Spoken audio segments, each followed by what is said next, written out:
How does feedback work in your organization? Do you know? How do you want it to look? Are you modeling that? How does conflict and conflict resolution work in your organization? Do you know? How do you want it to look? How are you going to incentivize it? What are people accountable for?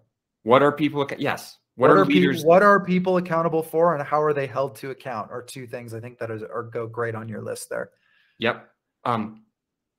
Like that one I think ties into, like, yeah, the idea of roles, right? Like, what are the roles that we want people to have? How do we want people in our organization to relate to the products we're creating?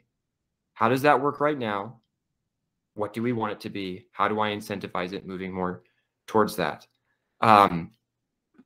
There's a million answers to some of those questions, right? Like we said, feedback, conflict, accountability and roles, relationship to product.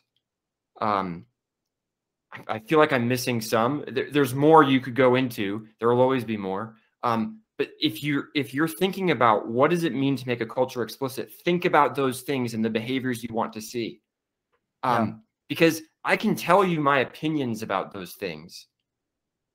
They don't matter, right? That's me taking my frame and my values and my principles. Your company already has that implicitly if you haven't made it explicit. So go make it explicit and be clear. This is how we want feedback to work. Maybe your company was like, we don't do feedback. I wouldn't recommend it, but if you chose to go that path, then great. Go disincentivize all the feedback.